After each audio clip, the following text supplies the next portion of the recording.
Let's see. Okay.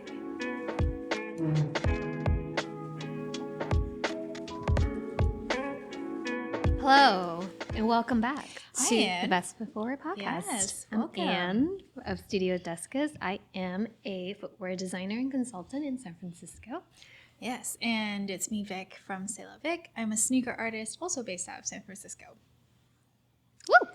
Okay, let's go. All right, so today we wanted to talk about, what do you consider when you sign on to a project or when you accept a client? Should we back up a little bit? Okay. Like, how do clients come to us to begin with? I was going to say, Yeah, there's let's this, talk about that. whole, criteria of choosing clients. Right at the beginning, for me, it was, whoever was willing to pay would be the person that you would take a project from. So when you started, I remember, so when you first started taking orders on Etsy, did you have a social media account? No. At that time? No. I was not on Instagram, Right? not on Facebook. I don't even use Facebook regular. So not on Facebook, not on Instagram, nothing. Yeah, it was just an Etsy account. So I was just purely a store that was selling stuff. And Different times, man. different times, and also I was more desperate back then because it was my side hustle. Mm-hmm. So anything that would make money would be like, oh yeah, somebody wants to buy my stuff. I'm so, it sounds really snobby for us to be like, we're selective now, right? Whereas before it's like, It's if a you pay privilege. me, It's a privilege. I will do it for you. Yeah. Yeah. So how long has it been since from your Etsy days to now? Like, how much time has elapsed? I think so this is probably going into my 10 years of painting since I started painting on shoes. Okay, and I think it's good to note that, like, to put in perspective, it took you 10 years to get to where you are today. Totally. So the way that you would choose your project and your client today versus how you would 10 years ago is so different because so much has changed. Yeah, Okay. absolutely. Good What to know. about you? When you first started, was it the same? When you're working in a company, is it just like whatever comes your way, you have to take it, or did you have a choice in whether you When wanted it to was go my side hustle? Yeah, or Oh, when it was I during was your like job. so picky, like Okay. from the beginning, Yeah, because again, like, okay, so you've been doing this for 10 years. I've only been doing it for, so I did as a side hustle for maybe like 2 years. Okay. But you it had was other side kind hustles of like, too, it right? wasn't really like shoemaking wise though. Like it wasn't really like, it was really more of a hobby versus side hustle, to be honest with you, because I started making shoes while I was working full time for a company as a footwear designer. And so my full time gig paid really well. That even so I sort of treated like shoemaking and maybe even like taking clients as a hobby because like I didn't really need the money. So like I wouldn't even call it a side hustle because I feel like a side hustle is like, at least in my opinion, like usually is like, oh, like my goal is to make my side hustle my full-time hustle, but like at the time it wasn't even it, it was like, okay, I'm making good money, I get to just do this for fun. So I have such a bone to pick with that though too. It's okay. Okay, people that side hustle because they already have a full-time job that's paying really well tend to do things, again, they're very picky, they tend to do passion projects, right? But also there are people who are like, I don't really care about the money, so then I'm not going to charge for it, or I'm not going to charge as much for it, but I want to do everything. Like I want to wow this person that I'm doing it for, but I'm not going to make them pay me, right? That's my bone to pick with it. Yeah. Same. And it ruins it for people in the community who are trying to make it a job. And you'll find that when you change from it being a hobby to your career. Factual information. Yeah. 100%. But yes, please continue. Yeah. And so when I was doing it as a hobby while I was working full time, I was already super picky because I know like I didn't need the money, but that doesn't mean, but then my time is still very valuable. Yeah. Right. And so you know how much you're worth because you're getting paid for it already. Exactly. And so it didn't make sense to me to undercharge for my time because as a hobby, right, if you think about it, I work a full-time job, which means Monday through Friday it's shot, right? So anytime that I would get to do work for a client, it would be after work. So it's like after 6 or 7 at night and on the weekends, right? And those are like my really valuable times, because those are the only times that I get to myself with my family, that I get to have off outside of my full-time gig. Yeah. So why am I not charging you for that time? Right? Exactly. Yeah. And so from the get-go, and again, this is where people are like, well, but then you're just starting out. Like, your work is not great. Like, how can you charge people for the price? And I think this is where you have to be honest with yourself. And you have to be honest with, you know, the feedback that the people in your close circles are giving you. Right. And this is what we always talk about, like, never surround yourself with yes man, because you will never grow and progress as a person and as a professional. Yeah. And so, be honest with yourself and look at your work at the time that you're offering to charge someone. Yeah. And can you honestly charge somebody for the price that you're charging? And I felt like at the time that I could. And so, and again, this is not like being arrogant with my craftsmanship or being arrogant with like my abilities, but this is just like a personal like pride. Again, we talk about this all the time, like a personal pride and a level of standard that we hold ourselves accountable for, that I feel like I was worthy of that. And acknowledging that it's okay, you know. And I think like, you know, a lot of people reach out to us, you know, like always wanting to know about like pricing, because they're like, well, I don't know if I can charge this much, because if I throw this out, you know, and give them this bid, then, you know, they're probably not going to want it because in my head it's too expensive. But then this goes back to all those like self-talk that you have with yourself, you know. And it's like, then you have to decide for yourself, like, yes, you feel like you're worth this much, but then what's more important to you?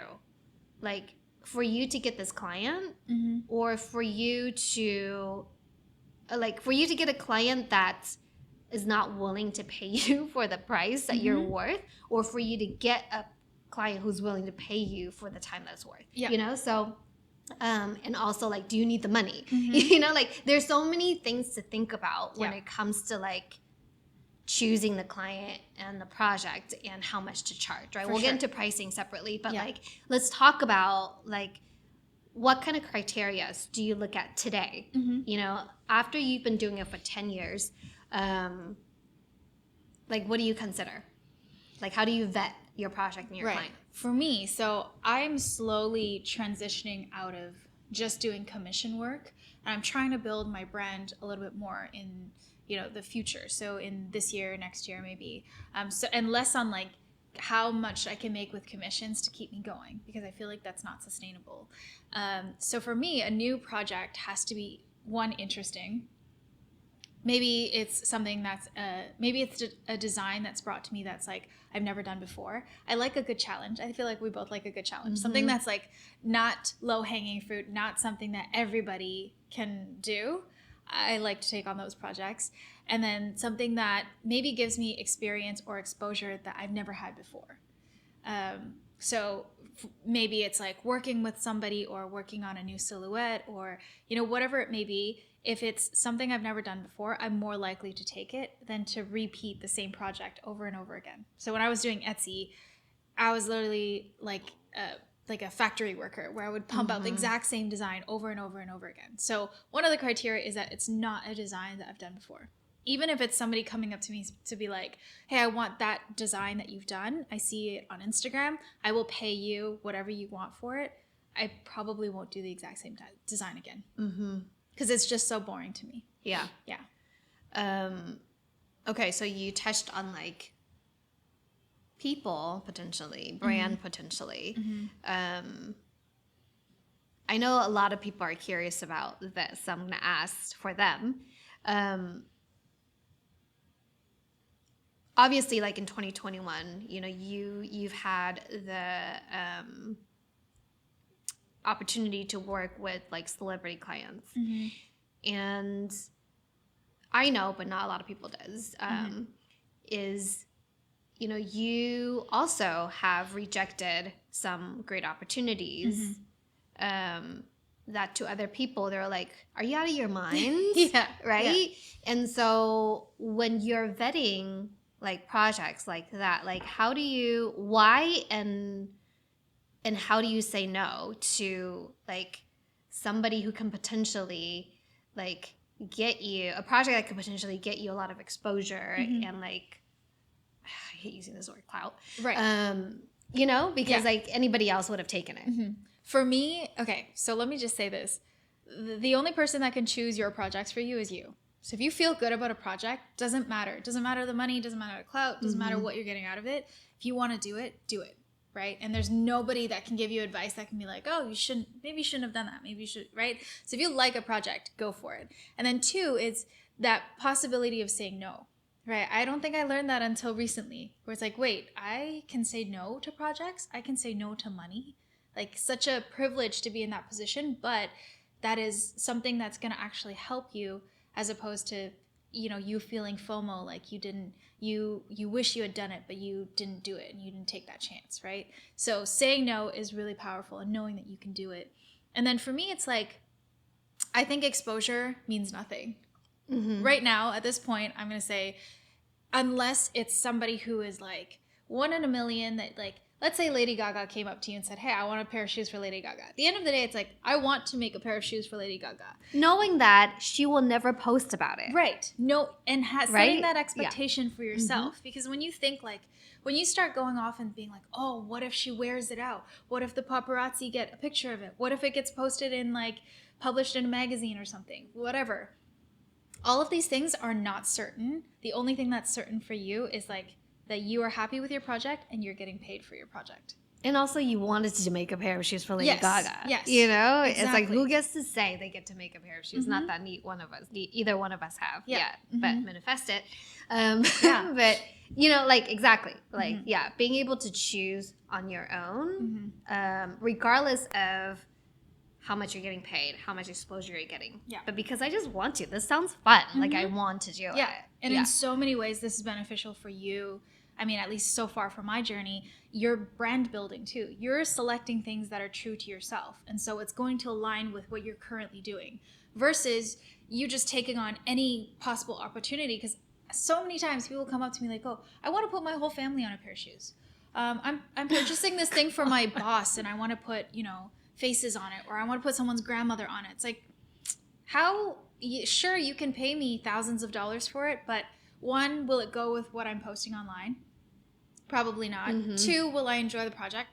Probably not, right? And 3, like, then what? I've wasted a lot of time where I could be doing something that's more on brand, that's more, you know, something I love, that's going to actually kind of snowball into something, another opportunity in the future. I think that's important, is like, if you're looking further down the line, is what you're doing now will help to determine what you get to do, opportunities you get in the future. Yeah. But have you had to turn down, I mean, you've turned down so many projects, actually. I know that. But can you tell us about one? Like, there's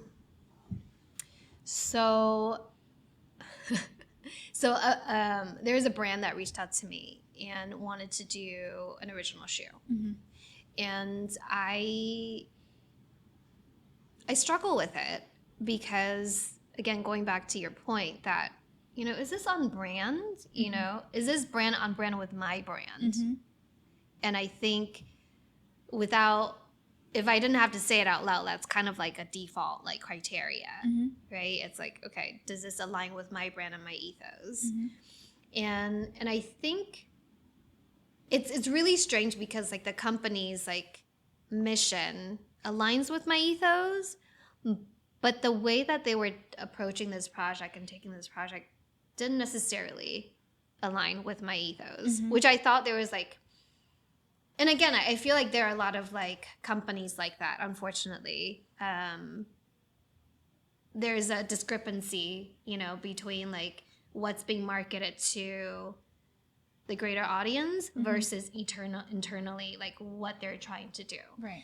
And so I think, originally I was totally going to take this on because it was exciting. You know, it was the first time this company's like like it was going to be their first ever shoe collection, and then everything lined up. It was like a good opportunity. Yeah, it's like perfect for your skill set. Like you were so competent to actually like do a good job with it, and the pay was potentially really good, right. Because it's like a tech startup and like a tech fashion startup. But then at the end of the day, it was like I was kind of like. I don't know what you mean by I was kind of. Oh, Siri.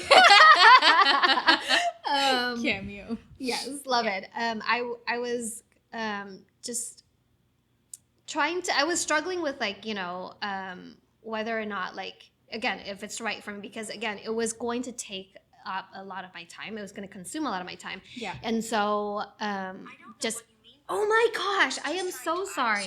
What is happening? Okay, sorry. Siri going crazy over there. So what was how did you make that decision? I feel like you had some time to think about it, and you went to explore. Like you didn't just shut it down. You went through the meetings where you talked to them about it, heard what the company had to say, and then what helped you make that decision to say no? I think at the end of the day, it was sort of based on what was currently on my plate at the time. So oftentimes it's for me, at least personally, it wasn't always whether or not I want to do this project. Right. Is whether or not I want to do this project and have the capacity to actually execute it. And I think it was a little bit of both. It's I'm kind of on the fence about this project, and I know it's going to take up a lot of my time. And we had just moved into our studio, and I had all these grand plans about what else I want to do. And so, and then knowing, I had stuff coming down the pipeline already that I already planned for the year. This was just kind of like a wild card sort of situation. And so I think in the end, it was sort of okay, it's not really brand right. And two, I don't really have the bandwidth right now. Potentially I would regret not taking on this project, but it just didn't seem like the right time and place for it. And so I had to say no. Yeah. Do you also get that gut feeling? Almost once you hear the project, you're I don't know. You almost immediately know. Yeah, right? Yeah, but it's kind of I think we're old enough now to where we can meet somebody and right away be okay, this is my people, this is not my people. Same thing with clients too. Yeah. It's I think I knew right away, but I think it was something I had to work through mentally, just to make sure that this is my gut is right. Yeah. So yeah, it's kind of interesting because I feel I'm in the stage where sometimes, because there are so many new experiences and new opportunities, they're all kind of different. It's only been 2 years with me doing this, so I'm not so experienced such that I'm oh, brands work in this way, right? So for me, I'm a little more adventurous and experimental, and I've done things I think in the past year where I'm Ann, I'm going to meet these people and going out for dinner, and you're please don't get kidnapped, please don't get killed. Yes. And so in the safest way possible though, I still go to hear out what the proposal is and figure what that is, and then I think that's my way of documenting how to recognize all the red flags, or how do I predict the situation right off the bat in the future very reliably, because I've gone through that and I've listened and heard these people out, and I think it's really interesting. But yeah. And so for my private clients right now, how I go about working with them, I'm totally giving away all my secrets right now. This is what the podcast is for. So you guys get all of us, all the glitches and all the cameo from Siri and all the Exactly. it's not going to get edited out. Raw, yes, this is super raw. So a lot of my opportunities come from IG, right? And again, we talk about how IG is a portfolio that you don't know who's looking at it. Oh, you never know. Right. And you randomly would just have people reach out to you because they saw your work online. Yep. Which is great, and so because, again, as a design professional who used to have to actually have a real design portfolio, this has made my life so much easier. Yeah. And And so unfortunately, like a lot of the opportunities like I get from IG like stops at IG. Yeah. Right. And maybe you can attest to this too. And that's okay. Right. And I think, you know, it's a really great way for me, at least personally, to vet like the people in the project that I want to work with. Yeah. The reality is, like, if anybody who's a sneaker artist tells you otherwise, they're lying. Okay. So the reality is, like, I would have people reach out to me, and I personally immediately I go into their profile, and I was like, okay, who is this person? You know, and like, and again, this is my way of working. It's like I need to figure out whether or not we may or may not be a good match. You know, when we work together, and this is after, and this sort of helps me determine, like, you know, whether or not this warrants a conversation, right? Or maybe it's something where like I will look at it and I'm like, actually, my friend who does this is a much better fit for you. Right. Let me direct you to him or her, right? No hard feelings, you know, like appreciate you, but like I just don't think we're the right fit. Yeah. And so, and oftentimes, again, we'll get into like an episode about pricing later, but like I used to have a super strict rule that I don't talk about pricing on IG, right? And my DMs especially. I'm like, if you want to know, like, hit me up on my website, send me a message. Because I feel like if somebody really wants it, they'll take the extra step. And so that was your filter. That was your way of saying, that was like, the first. Is this person serious? Right. And then if you're serious enough, then you'll take the time and trouble to like, okay, click through my website, go on my contact us page, and then send me a message. Right. And then we can continue our conversation there. But then as I've gotten more and more DMs, I've sort of just like threw that rule out the window. I'm like, you know what? Like, let me save you time. Put it out there. Let me just save you time. This is what I start, right? And 95% Probably of the higher. time, or higher, 95% of the time. Actually, I catered to like 1%. So maybe it was like 98% of the time. I was like, save 2% just to be like safe. But like 98% of the time, like people will ghost me, which is okay. Because I think, and again, this is not even me, at least from my perspective. Like, I'm not throwing a crazy number at the wall. Like, I'm giving everybody the same starting price. And I always, again, like this is probably from my husband, you know, I get it from him, but it's like always setting the right expectations. I'm like, this is the starting price. That's good advice. But it'll probably land somewhere around here, you know, after like, you know, based on, depending on like the materials and the complexity or whatever, you know, further customization, whatever, you know, so it'll probably land right here. So like you're looking at maybe this.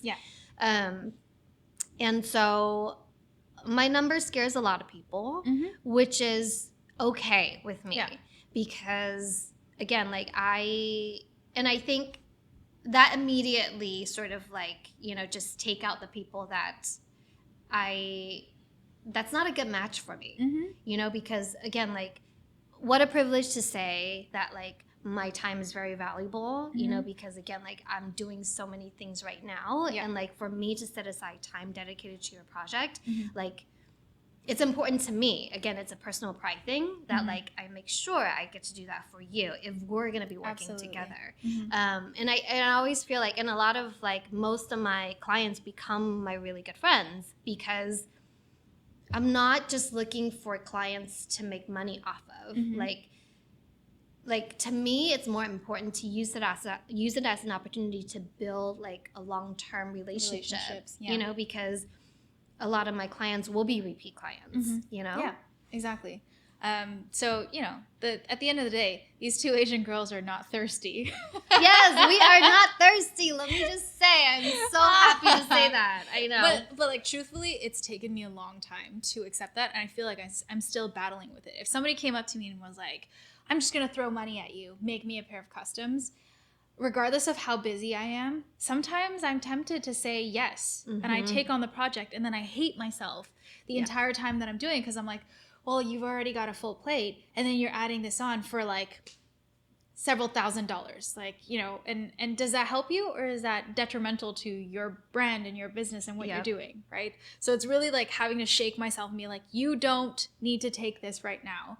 And again, like we said, we're in this spot where we're currently not thirsty for money, because that's not our priority. Our priority is more brand building and figuring out where we want our careers to go. And, you know, like before, 10 years ago, I probably have taken projects where I was paid less than $1 an hour for what I've done. Or maybe not less than $1, less than $5 an hour. That's below minimum wage. And a lot of people, there will always be somebody out there who will charge you less.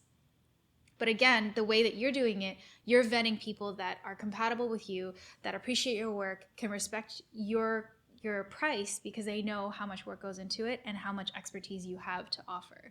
And so those are usually the best relationships, right? When everybody's happy, everybody knows what they're expecting, and they get a final product that they really, really love. Versus something maybe like a project that I don't want to do, not in love with the design, and like maybe the other person was like, yeah, I mean, it's okay, right?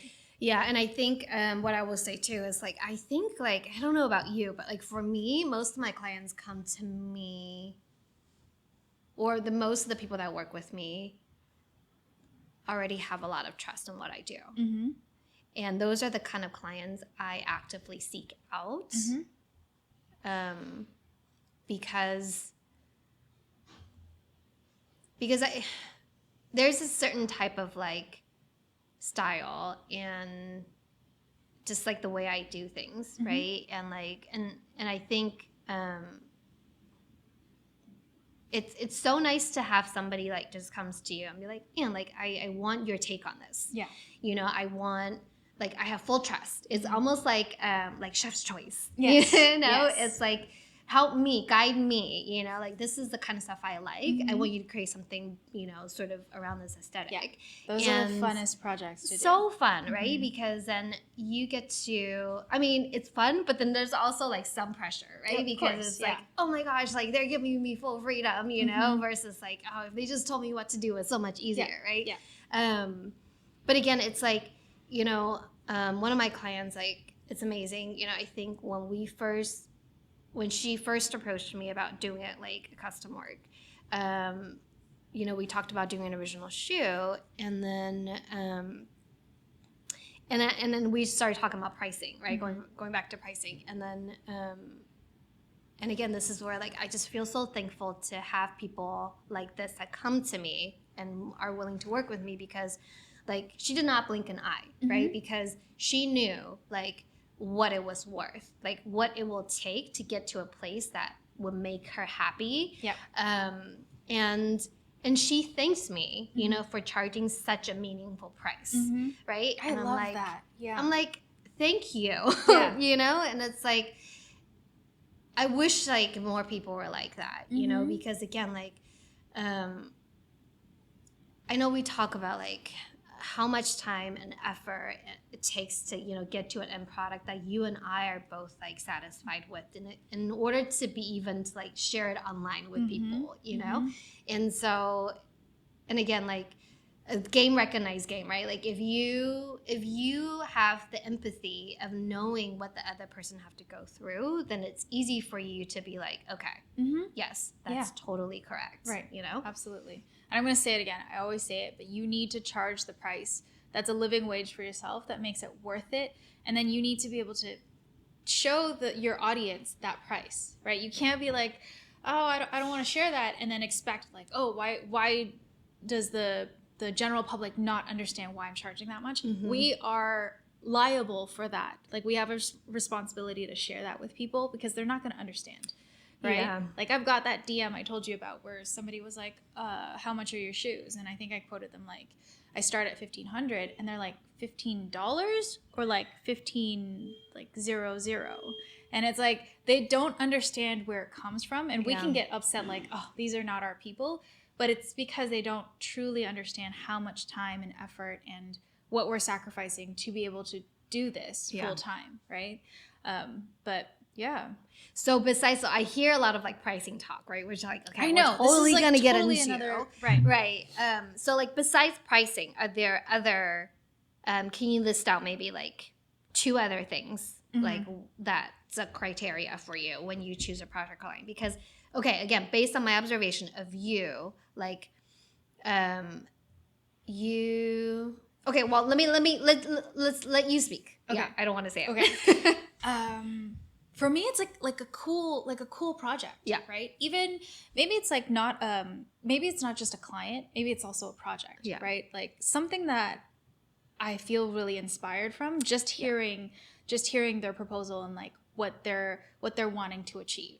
Right. So for example, when I did my ice cream customs, right, I wasn't the one that approached the company that I worked with. But they were like, oh, we're releasing ice cream themed laces. Do you want to create something? And I was like, yes. Like it was such an easy yes because I was inspired. That's something that I like. It aligns with my brand and I already know where it's going. Like my mind's already working on like all the different iterations that I could come up with. And so that's like an easy yes. Yeah. Whereas if it's something that like I have no idea about, like something that maybe a field that I've never been interested in or I have no idea how to start, then I'll be like, give me a second. Let me do my research. I'll come back to you and I'll see if this is like a good fit. Because otherwise, I don't think I can do that kind of design justice. Yeah, so it seems like, so what I was going to say before is that it seems like people are coming to you already wanting what you're creating. Yes. So like there's already like a level of trust. They're like, okay, well, we just want your take on this. Right. And like that's all that usually clients go through, your Instagram or your website and they see like, oh, this kind of aligns with what I want to do. And then I'll approach the person. I mean, if they did their due diligence and they weren't just like, let me message everybody and see who's the cheapest, Yeah. What about you? What about, let me ask you this. You are super busy. Anna's booked up. I already know all the things that are going on for 2022. You're so busy. What is a project that you would like push things aside to make room for in 2022? ooh, Like what would it have to be? honestly, like let me just get through my 2021 list. I can't say what that collection is yet, but remember I was telling you, that I want to launch a collection. Not original designs though, but just something really fun. And so that's happening after January's cooked. I'm going to get that started. And, I still want to update my website. And so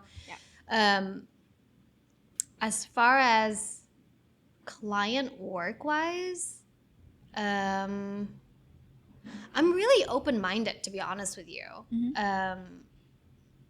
But the honest feedback is like right now I will have very limited time for custom work. Yeah. And I think like along with that, it just comes with the territory of like, okay, because I have even more limited time, that means I'm going to be even more picky about what I take on. Yeah.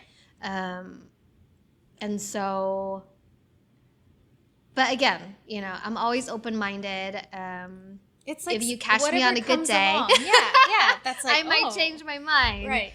So I'll keep it open for now. Never say never. Yeah. And I think as we're progressing in our businesses too, we are making, it's so funny. We started out as like, oh, we're gonna make customs. Like this is almost like my mind is like, oh yeah, I'm gonna build my business doing commissions. And then it warped into something else where it's like, I'm gonna do commissions less and less and less. I wanna do, also like I wanna create my own collections. I wanna create more YouTube videos. I wanna work with, brands that I wanna work with, right? So there's less and less space for us to accept commissions. Yeah. But it feels good. Again, not thirsty. I know. Again, what a privilege. Thank you guys so much. Like it really, if it's not with like because of you guys, we wouldn't be able to do what we do. So we really appreciate it. Yeah, exactly. Cool. Oh my God. Okay, so that's it for today. Yeah. Yeah. Sounds good. Catch you guys next time. Thanks you guys for tuning in. See you later. Bye. Oh my gosh, seriously, Siri, like what the hell? I'm so sorry So about funny. that 2 times. I Like, don't mind. okay. I feel like it keeps it real because Okay. it's not so perfect. Yeah, Yeah. perfect. Yeah. We'll see what it like sounds like. Yeah, because like on audio, it's like, Yeah. crap, what's happening? Yeah.